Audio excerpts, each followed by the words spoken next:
할렐루야. 네, 여러분 반갑습니다.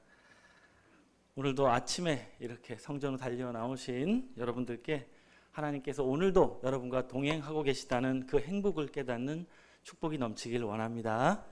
네, 오늘 허락하신 하나님 말씀, 우리 마태복음 14장 말씀 보도록 하겠습니다.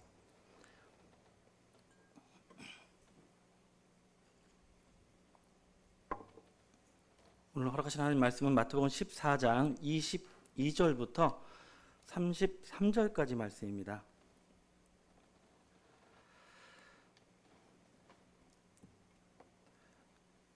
오늘 허락하신 하나님 말씀, 우리 마태복음 14장 22절 말씀 찾으신 줄로 믿고 제가 봉독해 올리도록 하겠습니다. 예수께서 즉시 제자들을 재촉하사 자기가 무리를 보내는 동안에 배를 타고 앞서 건너편으로 가게 하시고 무리를 보낸 후에 기도하러 따로 산에 올라가시다 저물매 거기 혼자 계시더니 배가 이미 육지에서 술이나 떠나서 바람이 거슬림으로 물결을 인하여 고통을 당하더라. 밤 사경에 예수께서 바다 위로 걸어서 제자들에게 오시니 제자들이 그 바다 위로 걸어오심을 보고 놀라 유령이라 하며 무서워하여 소리 지르거늘 예수께서 즉시 일러 가라사대 안심하라 내니 두려워 말라. 베드로가 대답하여 가로되 주여 만일 주시어든 나를 명하사 물 위로 오라 하소서 한데 오라 하시니 베드로가 배에서 내려 물 위로 걸어서 예수께로 가되 바람을 보고 무서워 빠져가는지라 소리질러 가로되 주여 나를 구원하소서 하니 예수께서 즉시 손을 내밀어 저를 붙잡으시며 가라사대 믿음이 적은 자여 왜 의심하느냐 하시고 배에 함께 오르매 바람이 그치는지라 배에 있는 사람들이 예수께 절하여 가로되 진실로 하나님의 아들이로소이다 하더라. 아멘. 네, 오늘 허락하시는 하나님 말씀은 마태복음 14장 22절에서 33절까지의 말씀을 통해서 물 위로 걸으신 주님의 평안을 얻을 자, 물 위로 걸으신 주님의 평안을 얻을 자라는 제목으로 하나님의 말씀을 깨우쳐 보도록 하겠습니다. 자, 오늘 우리가 함께 보실 말씀은 이 마태복음에 기록되어 있는 예수님의 이적의 사건을 깨달아 보고자 합니다. 마태복음에는 오늘 본문 말씀인 14장보다 앞서서 마태복음 8장에 이미 예수님께서 제자들과 함께 배를 타고 가시다 큰 풍랑을 만났을 때 예수님께서 그 바람과 바다를 잠잠케 하셨던 이적의 사건을 기록하고 있습니다.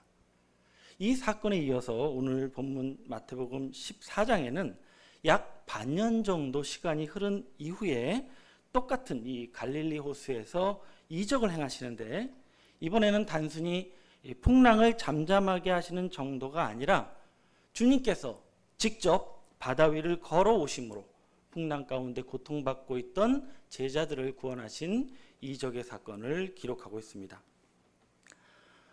물론 이제 오늘 이 기록되어 있는 이 이적의 사건 또한 사람으로서는 감히 흉내도 낼 수 없는 대단한 이적의 말씀을 기록하고 있습니다. 그러나 주님께서 이 사복음서에 보여주셨던 놀라운 여러 이적의 사건에 비교해 볼 때 문둥병 걸린 환자를 고치시거나 또 죽은 자를 살리시는 그런 놀라운 이적에 비교해 볼 때 그 충격과 그 감동이 비교적 크지 않게 느껴지는 그런 이적으로 보이기도 합니다. 그런데 오늘 이 말씀을 마태복음에만 기록하고 있는 것이 아니라 마가복음에도 기록하고 있고 또한 요한복음에도 기록하고 있다는 사실입니다. 또한 오늘 본문에 기록되어 있는 이 예수님께서 물 위를 걸으신 이적은 그동안 예수님께서 보여주셨던 다른 이적과는 달리 많은 군중들을 상대로 보이신 이적이 아니라 극히 제한된 인원인 특히 예수님께 가까이 있었던 제자들만이 보고 경험했던 이적이라는 사실입니다. 자, 이러한 이적의 사건을 왜 성경은 우리에게 여러 기록을 통해서 보여주고 계신 것이겠습니까?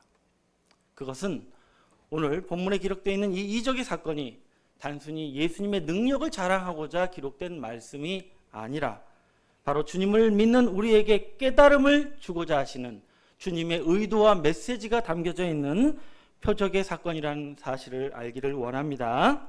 이 표적이라는 것은 의도와 목적을 가지고 있는 기적의 사건을 말합니다. 그래서 만약 우리가 오늘 기록되어 있는 이 이적의 사건에 담겨져 있는 그 메시지를 깨닫지 못하고 그냥 문자적으로 읽기만 한다면 그냥 재미없는 옛날 얘기를 읽는 것에 불과할 것입니다. 그러나 우리가 오늘 말씀 가운데 담겨져 있는 예수님의 의도된 그 메시지를 우리가 정확히 깨닫는 자들이 될 수 있다면 저와 여러분은 오늘 말씀 가운데 제자들이 주님과 함께하는 평안을 누렸던 것처럼 마지막 때 저와 여러분도 우리 주님과 동행함으로 온전한 평안 가운데 거하고 또한 우리의 신앙의 모든 여정이 주님의 나라에 이를 때까지 안전히 행할 수 있는 축복이 함께할 줄로 믿습니다. 자, 오늘 말씀은 이 마태복음 8장에 기록된 예수님께서 바다와 바람을 잠잠케 하시는 그 이적에 비하면은 장소는 똑같은 갈릴리 호수이고 그 시각도 어둠이 짙은 밤중에 일어난 사건입니다. 그러나 이전에 있었던 사건은 예수님께서 제자들과 함께 있는 가운데 경험한 이적의 사건이라면 이번에는 주님이 계시지 않을 때 오직 제자들만이 경험하는 그 이적의 사건을 기록하고 있습니다. 과연 주님의 제자들이 이 갈릴리 바다 중심에서 경험했던 이 표적의 사건이 이 시대에 신앙하고 있는 우리에게 어떠한 의미를 주시는지 오늘 말씀을 읽어가며 자세히 알아보도록 하겠습니다. 자, 본문 말씀 마태복음 14장 22절 말씀 보겠습니다. 자, 오늘 말씀의 배경이 되는 마태복음 14장은 예수님께서 공생의 3년 초반에 갈릴리에서 사역하실 때에 행하신 이적을 기록하고 있습니다.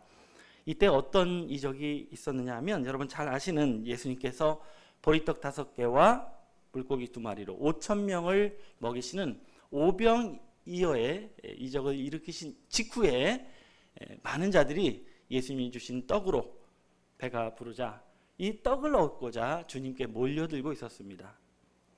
사실 주님께서 전하시는 말씀에는 관심이 없고 오직 떡에 관심이 있던 이 무리들 때문에 예수님께서 곤란을 겪으십니다. 그래서 주님께서는 급하게 제자들과 이 무리들을 떨어뜨리고자 급히 행하시게 됩니다. 우리 22절 말씀 보겠습니다. 예수께서 즉시 제자들을 재촉하사 자기가 무리를 보내는 동안에 배를 타고 앞서 건너편으로 가게 하시고 라고 말씀이 시작하고 있습니다. 자, 말씀에는 관심이 없고 오직 떡에만 관심이 있는 이 무리들과 또 그 사건을 보고 한층 고무되어 있는 제자들을 예수님은 분리시키고 싶으셨습니다. 그래서 무리를 보내는 동안에 먼저 급하게 배를 타고 호수 건너편으로 제자들을 보내시게 됩니다.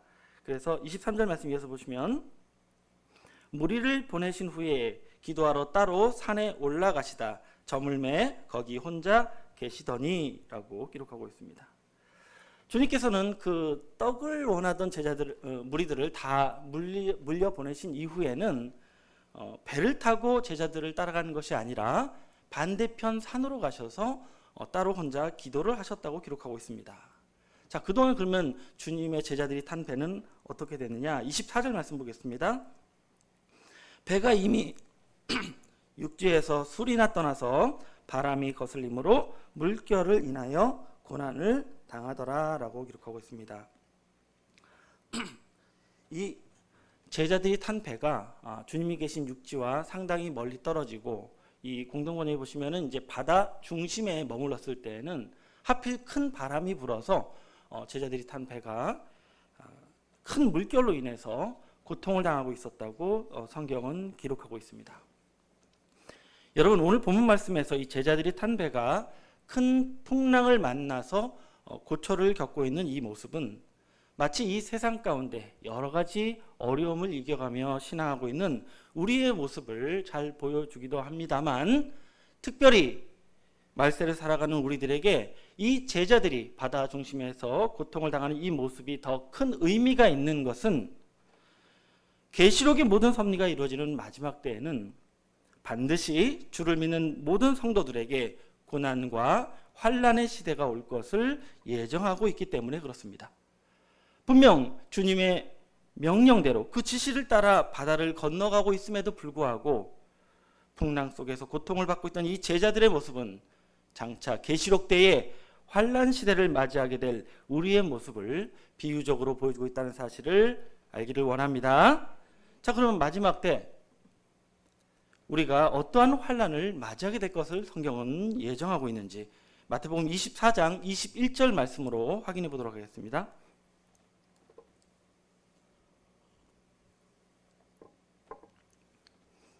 21절 말씀입니다. 이는 그때에 큰 환란이 있겠습니다. 창세로부터 지금까지 이런 환란이 없었고 후에도 없으리라 라고 말씀하고 있습니다.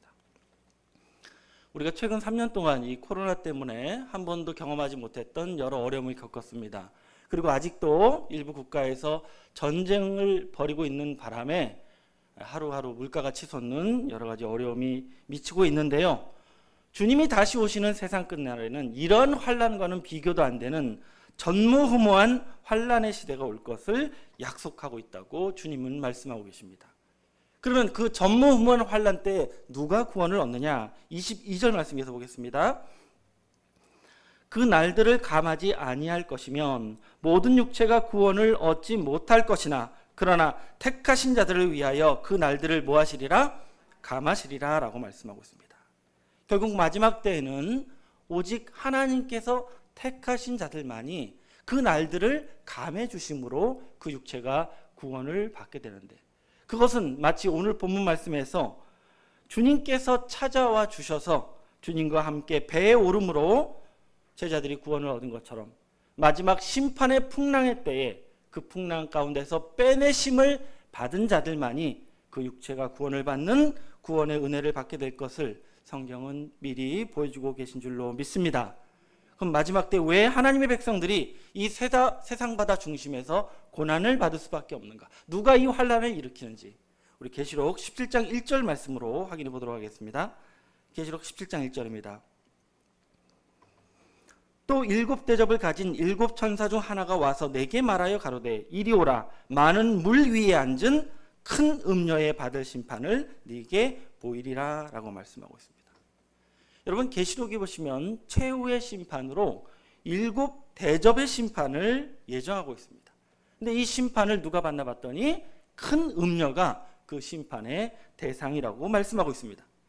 여러분, 여기서 말씀하고 있는 큰 음녀는 실상의 어떤 여성을 말하는 것이 아니라 바로 마지막 때 하나님을 대적하고 하나님 앞에 큰 음행을 저지르는 거짓 목자가 일어나서 온 세상 바다를 장악하고 지배하는 대단한 권세자로 이 땅에 나타날 것을 미리 보여주고 있는 말씀입니다. 이 사람의 영향력이 얼마나 대단한지, 그가 움켜쥐고 있는 바다를 흔들어 제끼면 이 세상에서 신앙하고 있는 모든 신앙인들의 배가 흔들릴 수밖에 없고 많은 자들의 신앙이 또한 무너지고 파손되는 역사가 나타날 것을 미리 보여주고 있다는 것을 알기를 원합니다. 그러면 오늘 본문 말씀에 보시면은 이 바다의 파고를 더욱 일으키도록 촉진했던 것은 바로 바람이었습니다. 그러면 마지막 때 계시록의 환란 때에 이 환란을 더 융성케 하는 이 바람의 정체는 무엇인가? 우리 예레미야 5장 13절 말씀으로 바람의 정체를 확인해 보겠습니다. 선지자들은 바람이라. 무엇이 바람입니까? 선지자가 바람인데 어떤 선지자냐? 말씀이 그들 속에 있지 아니한즉 그같이 그들이 당하리라 라고 말씀하고 있습니다.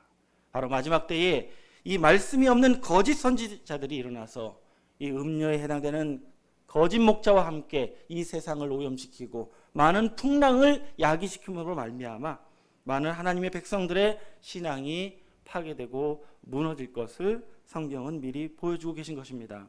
우리 참고로 디모데전서 1장 19절 말씀을 이어서 보도록 하겠습니다. 디모데전서 1장 19절입니다. 믿음과 착한 양심을 가지라. 어떤 이들이 이 양심을 버렸고 그 믿음에 관하여는 뭐하였느니라? 파선하였느니라 라고 말씀하고 있습니다. 성경은 우리의 신앙의 여정을 배에서 운행을 하는 그런 항해로 비유하고 있습니다. 근데 마지막 때 이 예수님의 제자들이 탄 배가 바람의 풍랑을 만나서 이 파선당한 위기를 맞이하는 이런 모습과 같이 마지막 때에도 이 큰 음녀와 또한 거짓 선지자들의 선동을 통해서 많은 하나님의 백성들의 믿음과 그 착한 양심이 파괴돼서 그 신앙의 배가 파손될 것을 미리 비유적으로 우리에게 보여준 말씀이 바로 본문의 이적이라는 것을 깨닫기를 원합니다. 반드시 우리 앞에 다가올 이 위기의 때에 과연 주님은 우리의 구원을 위해서 무엇을 하시겠습니까? 오늘 본문에서 주님과 멀리 떨어진 상황 속에서 고통받고 있는 제자들을 위해서 주님은 무엇을 하셨는지 우리 본문 말씀 이어서 확인해 보도록 하겠습니다. 마태복음 14장 25절 말씀입니다. 밤 사경에 예수께서 바다 위로 걸어서 제자들에게 오시니라고 말씀을 기록하고 있습니다. 밤 사경에 누가 오신다? 주님께서 오신다고 말씀하고 있습니다. 여러분, 밤 사경이면 약 새벽 3시부터 6시 사이에 아주 어둠이 깊을 때의 시간입니다. 그 어둠 깊을 때 누가 오신다? 주님이 오신다고 말씀하고 있습니다.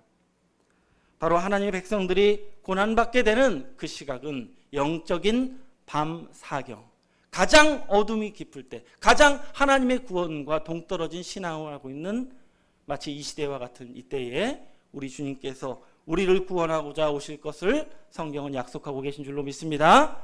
자, 그러면 주님이 오시는데 어떻게 오실 것인가? 주님은 어떻게 우리에게 오신다고 약속하고 계신지 마태복음 24장 30절 말씀으로 확인해 보겠습니다. 30절입니다. 그때의 인자의 징조가 하늘에 보이겠고 그때의 땅의 모든 족속들이 통곡하며 그들이 인자가 구름을 타고 능력과 큰 영광으로 오는 것을 뭐하리라? 보리라 라고 말씀하고 있습니다. 자, 주님께서 마지막 환난 때에 우리를 구원하고자 오시는데 반드시 어떻게 오신다고 말씀하고 있습니까? 구름을 타고 오시는 것을 뭐하리라? 보리라고 말씀하고 있습니다. 여러분, 이게 실상에 저 하늘에 구름을 타고 오는 것을 본다는 말씀입니까? 여러분, 유다서 1장 12절 말씀해 보시면은 자기 몸만 기르는 목자, 잘못된 목자죠. 이 목자를 물 없는 구름으로 비유하고 있습니다. 성경은 바로 구름을 목자로 상징하고 있는 것입니다. 그러나 물 없는 구름이 거짓 목자라면 참 목자는 물 있는 구름이 될 줄로 믿습니다.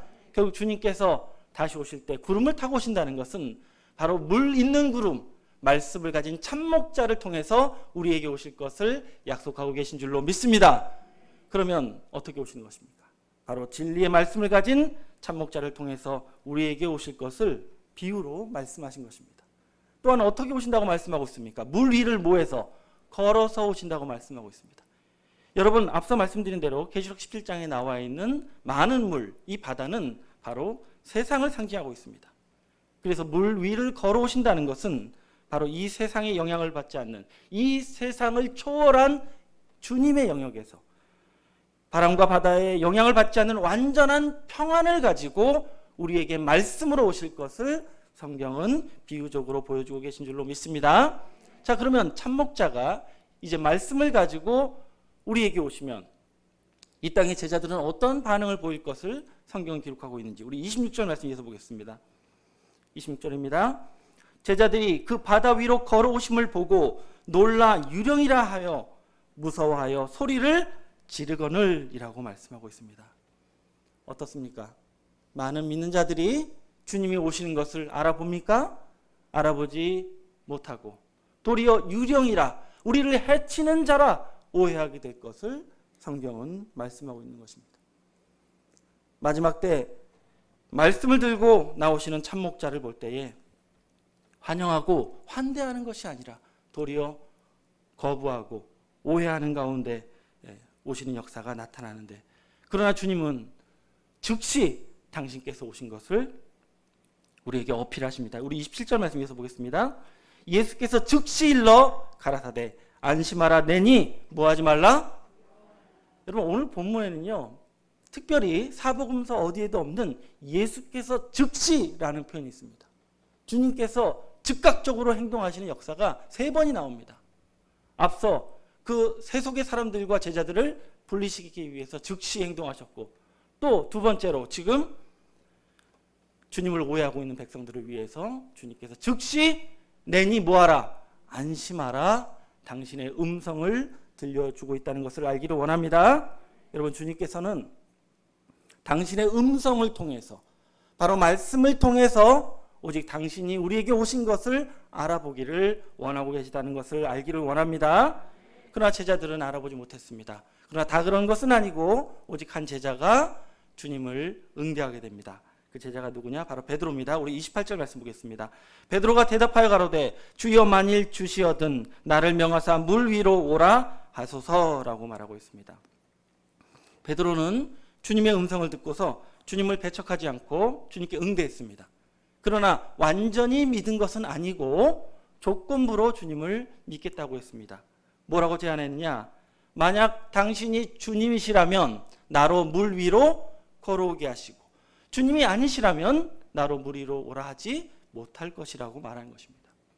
여러분, 이러한 태도는 주님을 온전히 믿음으로 영접하는 태도가 아닙니다. 주님은 분명히 당신의 음성을 듣고 말씀을 듣고 알아보기를 원하셨는데, 베드로는 내가 원하는 조건을 보여주면 당신을 주님으로 믿겠노라 말씀하고 있던 것이었습니다. 여러분, 이러한 태도는 제자들의 일관된 태도였습니다. 또 언제 이런 모습이 나타나느냐? 바로 예수님께서 부활하신 이후에 부활 주님을 만나고 주님이 부활하셨다는 소식을 듣고도 제자들은 믿지 못했습니다.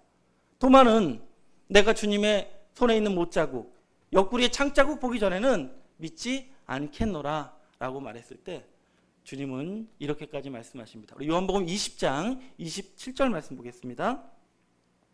주님이 말씀하십니다.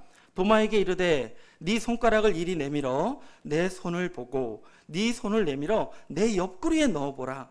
그리하고 믿음 없는 자가 되지 말고 뭐하는 자가 되라? 믿는 자가 되라 라고 말씀하고 있습니다. 도마도 마찬가지였습니다. 자신이 원하는 대로 주님이 보여주고 만지게 해주고 나서야 주님을 믿었던 것입니다.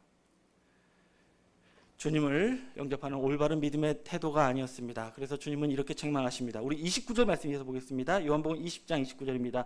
예수께서 가라사대 너는 나를 본고로 믿느냐? 보지 못하고 믿는 자들은 복되도다 하시니라 라고 말씀하고 있습니다. 여러분, 주님이 원하시는 올바른 믿음은 주님께서 우리가 원하는 것을 보여주실 때 믿는 자가 아니라 오직 주님의 무엇을 듣고 음성을 듣고 그 약속의 말씀을 통해서 주님을 알아보기를 주님은 고대하고 계신 줄로 믿습니다. 제발 저와 여러분은 말씀으로 주님을 알아보는 참다운 제자가 되시길 원합니다. 그러나 베드로는 끝까지 자기가 물 위를 걷는 자신의 조건을 통해서 예수님을 믿고자 했습니다. 결국 결과가 어떻게 됐습니까? 우리 29절 보겠습니다. 오라 하시니 베드로가 배에서 내려 물 위로 걸어서 예수께로 가되라고 말씀하고 있습니다. 주님께서는 일단 허락하십니다. 마치 세상을 초월하신 주님처럼 너도 걸어오너라 라고 명령하셨지만 처음 몇 발자국은 걸어갑니다만 결국 한계를 드러냅니다. 우리 30절 말씀 보시면 바람을 보고 무서워 빠져가는지라 라고 말씀하고 있습니다. 잠시 우리 주님처럼 이 세상을 초월한 듯 몇 발자국은 걸었습니다만 결국 바람이 발에 부딪히고 파도가 자신에게 보일수록 믿음은 약해져 갔고 베드로의 몸은 바닷속으로 빨려 들어갔던 것입니다.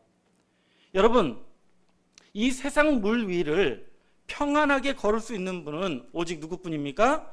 우리 예수님뿐입니다.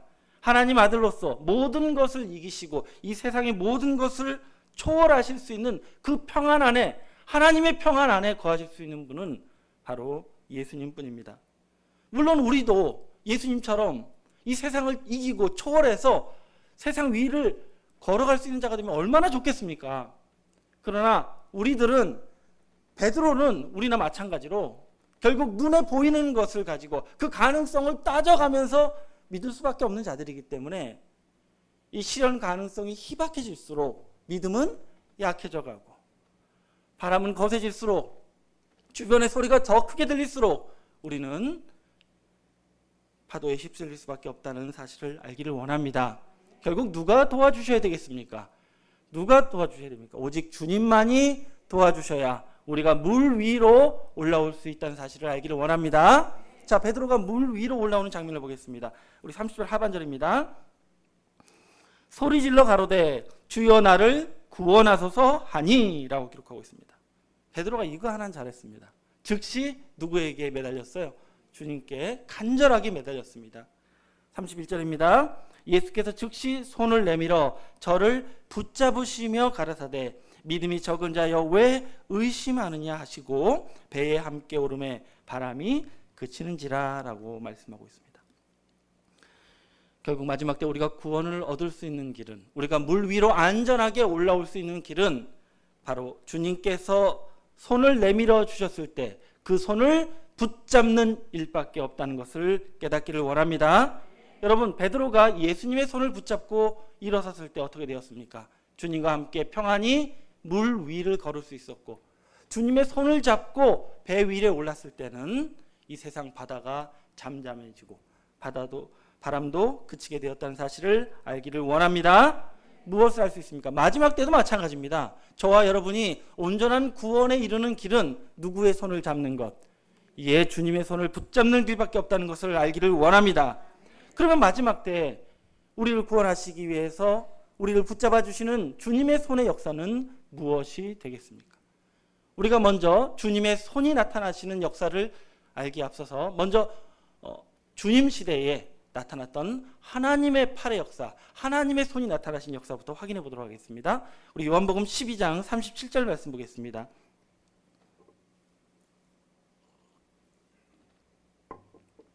(38절까지) 보겠습니다. 이렇게 많은 표적을 저희 앞에서 행하셨으나 저를 믿지 아니하니 이는 선지자 이사야가 말씀을 이루려 하심이라. 가로되 주여 우리에게 들은 바를 누가 믿었으며 주의 팔이 네게 나타났나이까 하였더라 라고 말씀하고 있습니다. 사도 요한은 예수님께서 하나님의 말씀을 대언하시는 그 사역을 가리켜서 누구의 팔이 나타났다? 여호와의 팔이 나타났다. 주의 팔이 나타났다고 말씀하고 있습니다. 여러분, 주의 팔의 역사는 실상에 어떤 팔과 어떤 대단한 권세자의 능력이 나타나는 게 아닙니다. 바로 하나님의 말씀이 밝히 증거되는 것 자체가 주의 팔의 역사라는 것을 알기를 원합니다.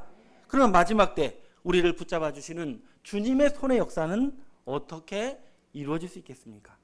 우리 요한복음 15장 26절 말씀으로 확인해 보도록 하겠습니다.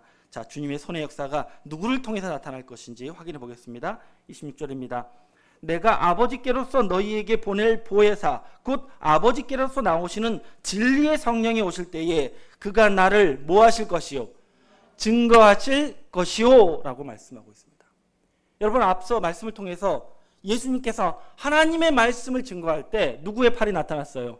하나님의 팔이 나타났습니다. 마찬가지로 마지막 때에 우리 앞에 보혜사 진리의 성령이 예수를 밝히 증거하게 되면 그 역사가 바로 누구의 팔이 나타나는 것입니까? 주님의 팔, 바로 주님의 손이 우리 앞에 내밀어진다는 것을 깨닫기를 원합니다. 여러분, 정말 보혜사가 오셔서 우리에게 주님의 팔을 역사하게 하신다면 마치 본문 말씀에서 베드로가 예수님의 팔을 붙잡고 평안을 누렸지 않습니까? 그럼 과연 보혜사를 통해서 우리에게 주님의 평안이 끼치겠느냐는 거예요. 그 말씀을 보도록 하겠습니다. 우리 요한복음 14장 27절 말씀 보겠습니다. 자, 과연 우리가 환난 시대에 주님이 주실 평안을 얻을 수 있는지 약속의 말씀으로 확인해 보겠습니다. 27절입니다. 평안을 너희에게 끼치노니 곧 나의 평안을 너희에게 모아노라 주노라. 자, 여러분, 주님께서는 반드시 당신의 평안을 우리에게 뭐 하시겠다? 주시겠다 약속하고 있습니다. 다 이어서 보시면 내가 너희에게 주는 것은 세상이 주는 것 같이 아니하니라. 너희는 마음에 근심하지 말고 두려워하지도 말라라고 말씀하고 있습니다. 여러분, 주님께서 약속하셨습니다. 반드시 이 세상 어디에서도 얻을 수 없는 주님만이 주실 수 있는 평안을 우리에게 주신다고 약속하여 주신 줄로 믿습니다. 이 평안을 주시면 어떤 효과가 나타나냐? 우리가 두려워할 필요도 없고 근심할 필요도 없게 된다고 말씀하고 있습니다. 여러분, 이런 평안이 우리에게 있길 원합니다. 근데 어떻게 이 평안을 우리에게 주시냐는 거예요. 누구를 통해서?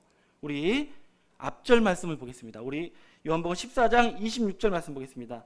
자, 우리에게 끼치는 확실한 평안의 조치가 무엇인지 보겠습니다. 26절입니다.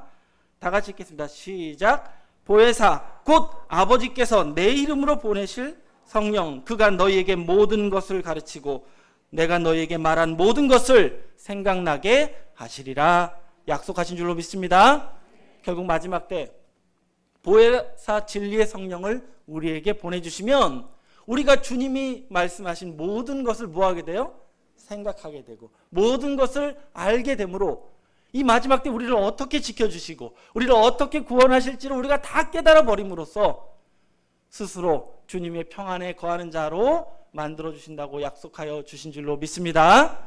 결국 하나님께서 마지막 때 보혜사 진리의 성령을 역사하실 수밖에 없는 것은 우리를 주님의 평안 안으로 인도하시는 것이고 그 보혜사 진리의 성령의 말씀을 통해서 우리가 누구의 손을 붙잡는다? 주님의 손을 붙잡게 될 것을 성경은 보여주고 계신 줄로 믿습니다. 보혜사 진리의 성령의 말씀을 믿음으로 붙잡는 자 누구의 손을 잡는 것입니까? 주님의 손을 잡는 역사가 되는 줄로 믿습니다. 여러분 오늘도 주님의 역사를 눈에 보이는 걸로 판단하고 믿고자 하는 어리석은 우리들에게 실현 가능성이 있어야 믿음을 더하는 우리에게 주님께서는 약속의 말씀으로 손 내밀어 주고 계신 줄로 믿습니다. 그 말씀을 잡는 지혜로운 저와 여러분이 되어야 할 줄로 믿습니다. 아무리 주님이 찾아와 주셔도 아무리 손을 내밀어 주셔도 우리가 그것을 보지 못하고 그 손을 잡지 못하면 우리에게 구원은 없다는 사실을 알기를 원합니다. 여러분 주님이 우리에게 내밀어 주신 이 말씀의 손을 여러분의 믿음의 손으로 붙잡는 귀한 성도님들 되시기 원합니다. 어떻게 하는 게 붙잡는 것입니까? 어떻게? 여러분이 직접 성경을 통해서 확인해 보시고 여러분이 믿음으로 인정의 마음으로 확신으로 여러분 마음에 새길 때 바로 우리가 주님의 손을 붙잡는 것이고 그러면 주님이 우리를 끝까지 놓지 않고 잡아주실 것이고 우리를 지켜 보호하여 주실 줄로 믿습니다. 항상 손은 우리가 놓는 거예요. 주님은 처음부터 우리를 놓을 생각도 없고 놓으실 일도 없습니다. 우리가 놓지 않는 지혜자가 되기를 원합니다. 여러분 그러기 위해서는 지금까지 이 말씀으로 우리를 인도해 주고 계신 이 구원의 배에서 내리는 어리석은 자는 없기를 원합니다. 제발 주님 시험하지 마시고 교만해가지고 혼자 걷겠다고 그 무리를 걸어가겠다고 하는 어리석은 자가 되지 말고 오직 이 말씀을 주신 사명자와 함께 손잡고 이 고해의 바다 넉넉히 걸어가는 저와 여러분이 되길 원합니다. 자, 문제는 주님은 분명 말씀을 우리를 잡아주고 계신데 우리가 뭐 하지 않으면 되는 거예요. 이제 놓지 않으면 되는 거예요. 어떻게 해야 이거 놓지 않는 비결이 되겠습니까? 우리 요한일서 4장 18절 말씀 보겠습니다. 우리가 마지막까지 주님의 손을 붙잡고 놓지 않는 길 무엇인지 확인해 보겠습니다. 18절입니다. 사랑 안에 두려움이 없고 온전한 사랑이 두려움을 내어쫓나니 두려움에는 형벌이 있습니다. 두려워하는 자는 사랑 안에 온전히 이루지 못하느니라 라고 말씀하고 있습니다.